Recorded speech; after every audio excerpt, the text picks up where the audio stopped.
Princess Charlotte has reportedly been given a striking new title, and the way it unfolded says plenty about the direction Prince William seems determined to take the monarchy. Palace insiders say the confirmation came through only moments before it became public, even though the announcement nearly stalled when someone within the household allegedly pushed to move it until after the next major royal ceremony. William, however, would not budge, and that detail may be the most revealing part of all, because the hesitation behind the scenes suggests this was never just a simple family update.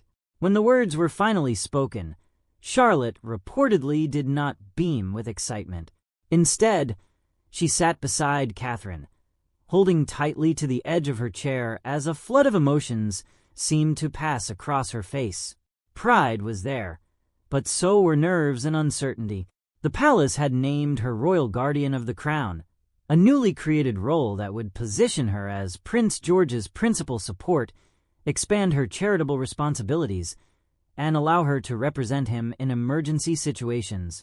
William watched closely as his daughter took it all in, knowing exactly how much weight those words carried. He understood that the succession plan, the private framework mapping out how authority and duty would move into the next generation, did nothing to alter George's place as heir. George remained first in line to the throne, but William also knew there was a price attached to trying to protect his son from the loneliness that so often comes with royal destiny. In giving Charlotte an official place beside him, he was also placing a responsibility on her shoulders unlike anything a royal daughter of her generation had been asked to carry so openly. At one point, a senior aide reportedly slid the sealed succession document across the table.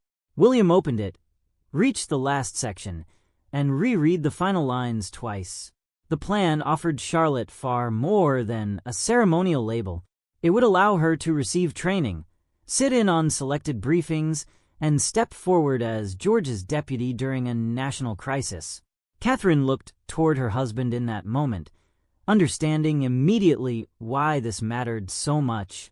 The title could give their daughter a meaningful purpose, but it could also chip away at the freedom that comes with simply being young. William signed anyway, then turned to Charlotte with words that seemed to define the entire decision. He told her, "This title is not about standing behind George. It is about standing beside him." Charlotte looked first to her mother and then back to her father, and the silence that followed reportedly landed harder than applause ever could. By then, the announcement had already gone out earlier than some had wanted. Resistance inside the household had been real, and William had concluded that any delay would only create room for interference, weaken Charlotte's standing, and turn a deeply personal family decision into a palace power struggle. Messages of congratulations began pouring in, but one senior royal reportedly stayed completely silent. No public statement, no private call, no visible acknowledgement. William noticed, and before anyone at the palace could settle into celebration mode, he was already facing the reality that Charlotte's rise would quietly reshape the future of other members of the family, too. Behind the polished official statement was a much more delicate emotional truth. George was still the future king, but Charlotte had suddenly been handed a role carrying visibility, influence, duty, and expectation. William saw strength in his daughter and believed that strength could steady the future monarch. Catherine, meanwhile, saw how easily that same strength could attract pressure. George, old enough to understand the basics of succession, but still young enough to lean on his sister, was suddenly forced to consider whether the person closest to him had just become part of the institution surrounding his future. William's confidence in Charlotte had not appeared overnight. He had watched her for years and seen qualities others could not ignore. She noticed tension before anyone spoke. She protected Louis without being asked. She seemed to know instinctively when George needed support instead of advice. Those traits convinced William that she could become her brother's strongest ally. The new succession structure, meant to prepare the siblings without pitting them against each other, was designed to stop loyalty from ever curdling into rivalry. Catherine immediately understood the danger, even while supporting the idea of giving Charlotte a clear sense of purpose. She reportedly refused to let a title swallow her daughter's childhood. Royal children are often praised for being strong, while quietly losing the freedom to be imperfect, and Catherine feared the palace could begin treating the Wales children as symbols before they had even fully discovered who they were beyond duty. George, according to the script, learned the truth before the public did. William explained that his role as heir remained unchanged, but Charlotte would now begin training alongside him. George listened, then turned to his sister and asked, "Does this mean you always have to follow me?" Charlotte did not answer right away. Catherine watched her think, while William stayed silent. Then Charlotte gently shook her head and said, "I don't want your crown. I just don't want you to face it alone."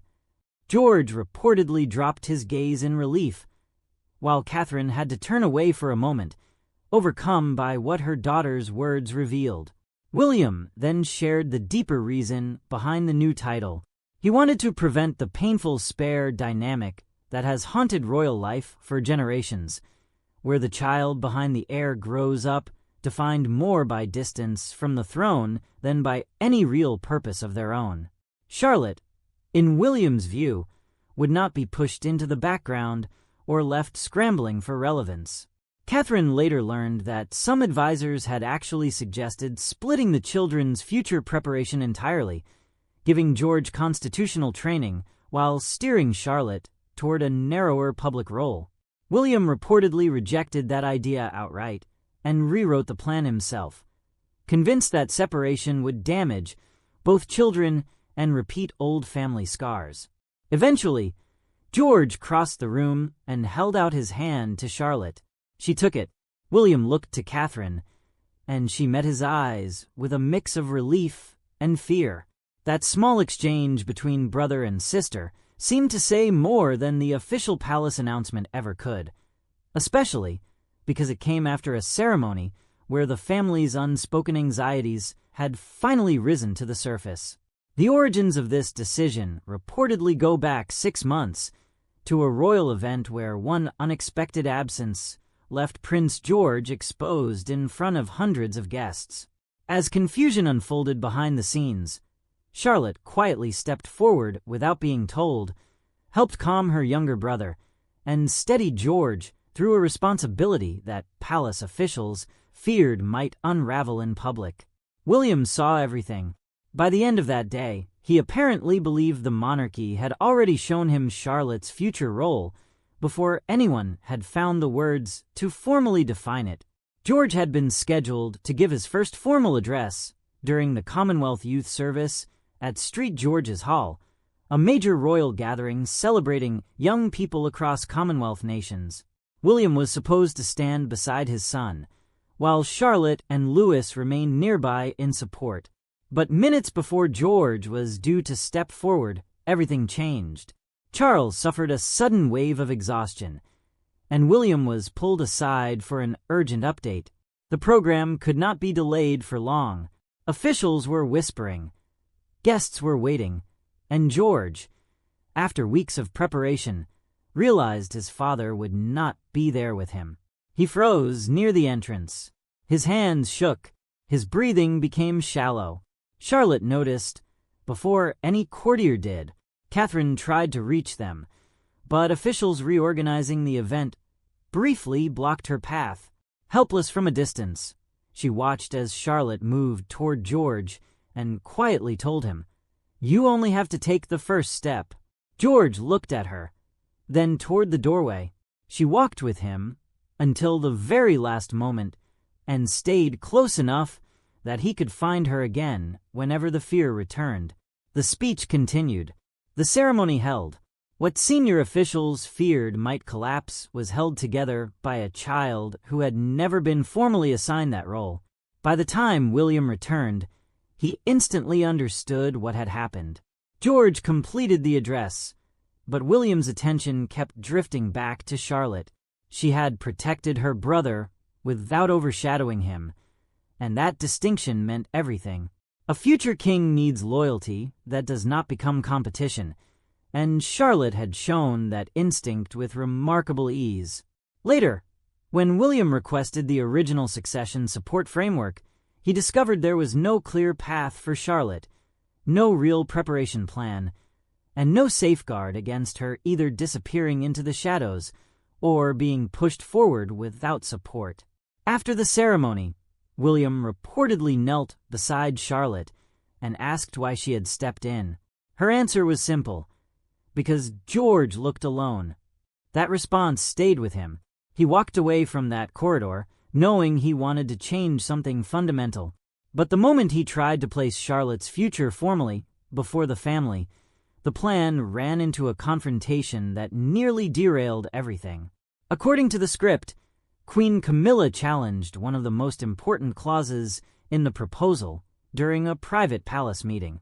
She warned William that Charlotte's new status could create confusion, blur senior roles, and spark comparisons the monarchy was not ready to manage. William did not respond with anger.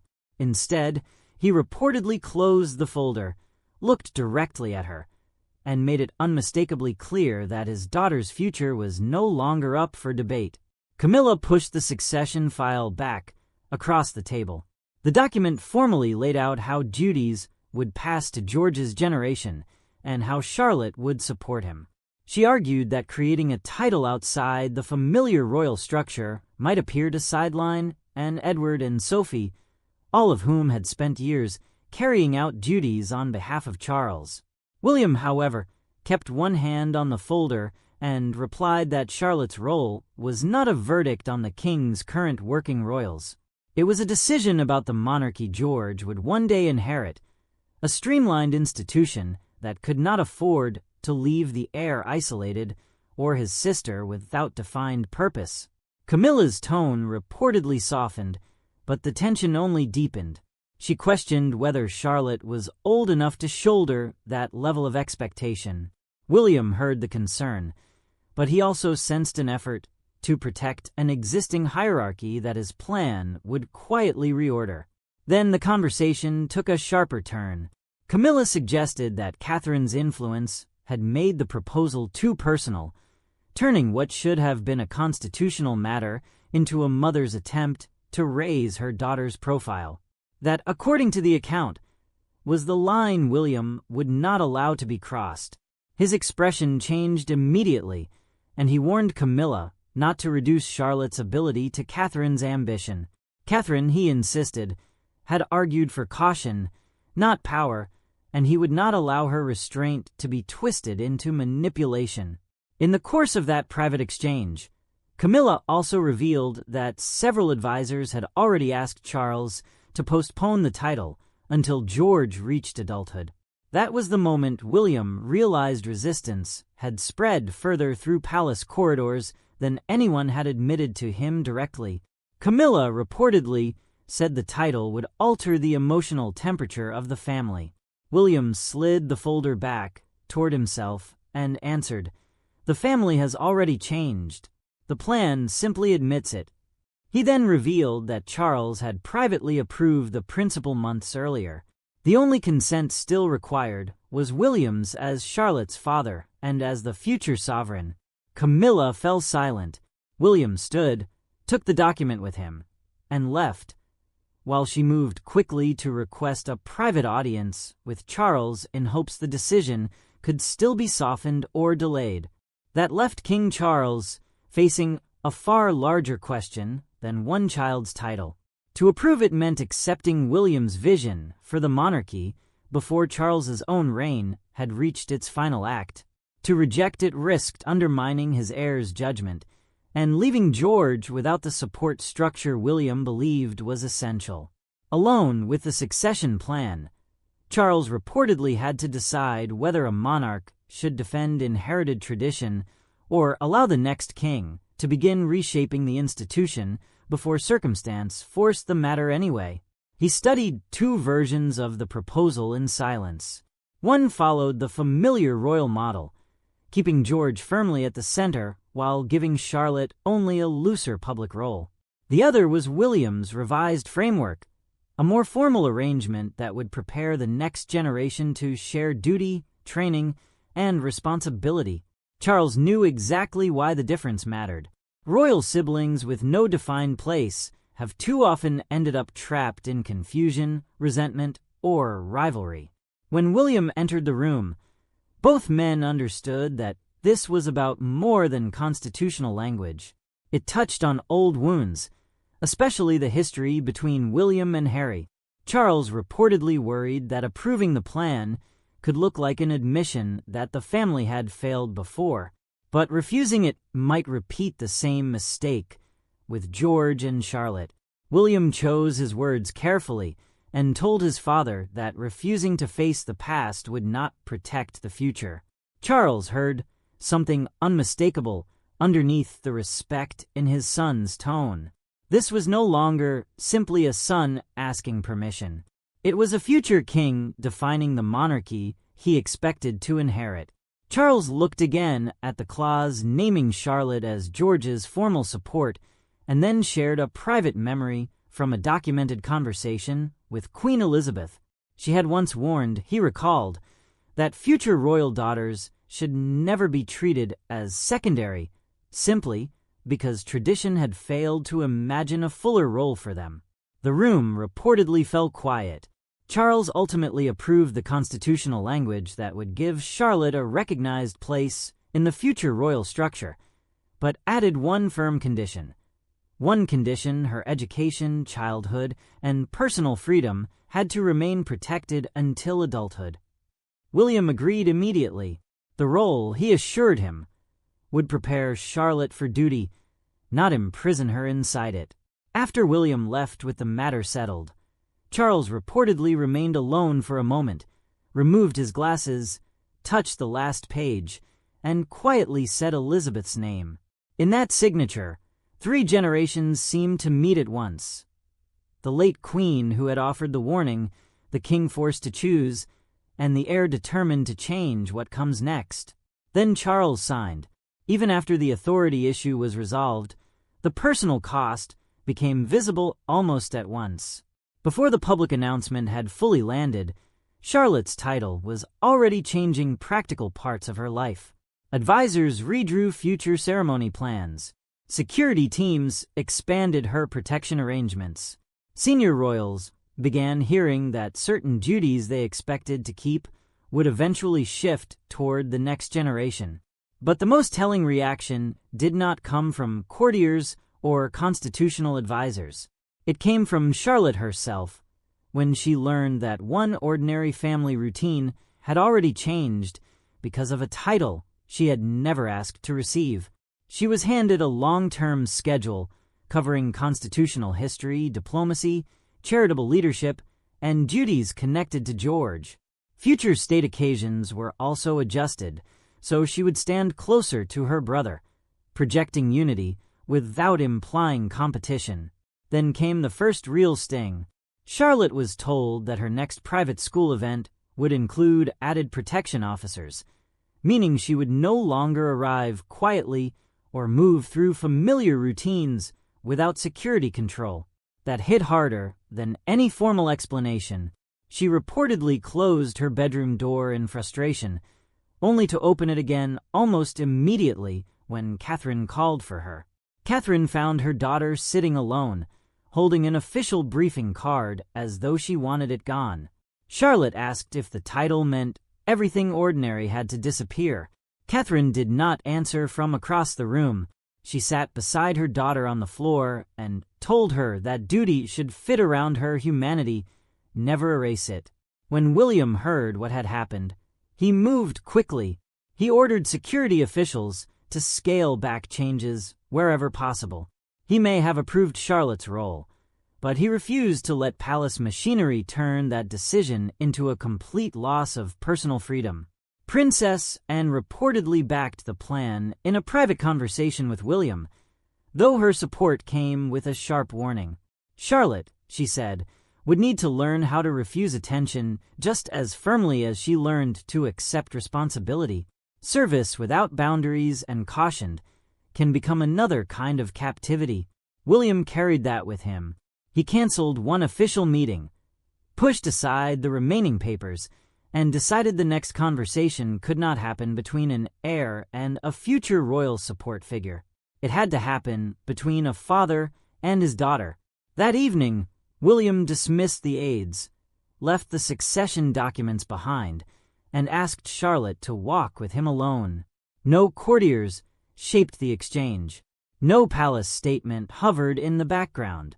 For the first time since the plan had taken shape, William admitted that he may have made a decision too big for his daughter. Charlotte listened carefully, then asked the question that seemed to redefine everything.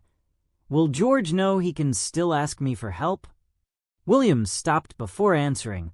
He explained that the title would not make Charlotte responsible for every challenge George might face.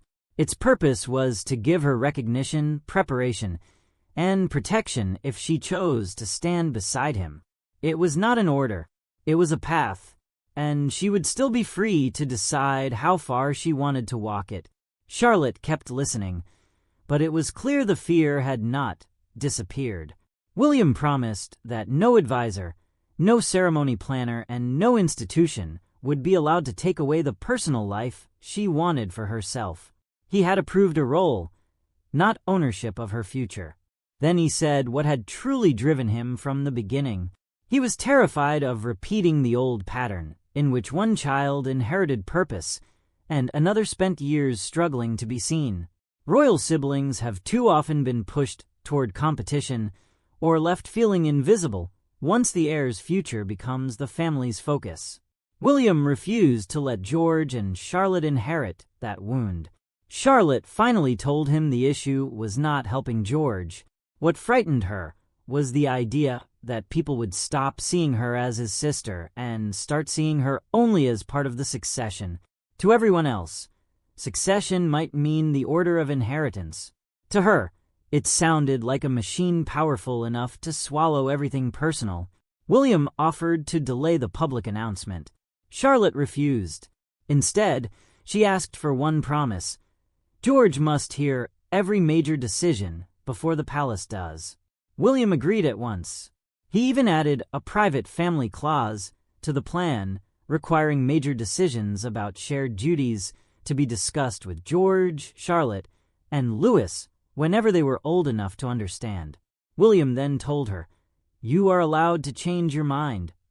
Charlotte answered, "Then I choose to help him, but I want to stay myself." In that moment, William understood that her consent mattered more than any signature he could place on paper. He hugged her, put away the official title briefing, and never mentioned protocol again for the rest of their walk. By the time the announcement raced across the country, the story had already become larger than the palace probably expected. One moment outside Buckingham Palace gave the entire development its emotional spark. As broadcasters repeated the words, "Royal Guardian of the Crown," a small crowd gathered near the gates. In the middle of it, a young girl held up a handmade sign that read, "A sister can be strong, too." Cameras caught it, and by evening that image had become the symbol of Charlotte's new title and, by extension, William's attempt to redefine the future of the monarchy. Broadcasters explained that Charlotte's position would support the future sovereign, while leaving George's place as heir entirely untouched. The role gave her a defined duty beside him, not a competing claim. That distinction was crucial, because the point of the decision was to prevent rivalry, not create it. William's plan was soon framed by some commentators as the clearest blueprint yet for how his children may serve in the monarchy's next era. Some praised it as a bold response to generations of tension between heirs and their siblings. Others questioned whether Charlotte was simply too young to carry a title packed with duty, pressure, and public scrutiny. Catherine reportedly watched some of that reaction beside her daughter. She stayed quiet at first, but when one commentator began discussing Charlotte more like a political instrument than a child, Catherine picked up the remote and turned the television off. She reminded her daughter that public opinion may explain a role, but it can never define the person living inside it. Outside Buckingham Palace, the crowd continued to swell, and the girl with the handmade sign was lifted onto her father's shoulders while people nearby applauded. It was one of those rare public moments that said what the palace statement could not: hope that a royal sister could be valued for her strength without being turned into a rival. William saw that image later and smiled quietly. Catherine noticed and understood why. He felt the public had recognized the human heart behind the decision, even if the debate around it remained intense. Then another shift came when a newspaper ran a front page showing George and Charlotte walking side by side beneath the headline, "The Heir and His Guardian." William rewrites the royal sibling story. George looked at the photo and pointed out that the headline positioned Charlotte behind him, even though, in the picture itself, they had been walking level. Charlotte laughed for the first time all day and replied, "Newspapers don't decide where I stand." George smiled back, and some of the tension finally broke. In the end, Charlotte's title did not alter who would one day wear the crown. What it changed was the way that crown might be carried. George remained the heir, but he was no longer being prepared for a future defined by isolation. Charlotte gained recognition, but not as a rival waiting in the wings. William's plan gave both of them something earlier royal generations often lacked: separate identities, mutual trust, and the chance to meet duty without destroying their bond. After the announcement, William reportedly gathered the family in private. Catherine sat beside him while George, Charlotte, Louis, and Charles shared a quiet meal with no advisors present and no formal speeches. That mattered. At that point, the issue was no longer about titles printed on palace paper. It was about whether the people carrying those titles could still see one another first as family. Charles looked toward the children and, with unusual gentleness, said that titles matter only when they describe service truthfully. The royal guardian of the crown, this new role giving Charlotte an official place beside the future sovereign, would mean nothing if it damaged the trust it was meant to protect. Then George reached for a small family keepsake. It was not a state object and had no constitutional importance, which was exactly why it carried such weight. He handed it to Charlotte and told her it was a reminder that she had been his sister long before anyone called her his guardian.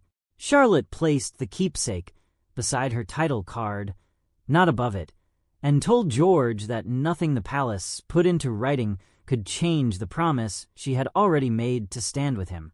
He smiled, and for the first time, the title seemed to feel less like a burden and more like a name for something that had always been true. William then made the heart of his plan unmistakably clear. He had never set out to elevate one child over another. His goal was to break the old cycle in which the heir is handed purpose, while siblings are left to search for theirs through confusion, pain, or rivalry. Camilla, according to the account, accepted the final decision during a later private exchange with Charles and did not challenge it again. The king gave the plan his full support, and Charlotte's place was permanently folded into the future structure of the Wales family. Before the meal ended, George moved his chair a little closer to Charlotte's. Beneath the table, Catherine reached for William's hand, while Charles lowered his eyes in quiet approval. The palace may have called Charlotte the royal guardian of the crown, but her real meaning was far simpler and far more powerful. She was the sister George trusted, the daughter William believed in, and the young Princess Catherine was determined to protect.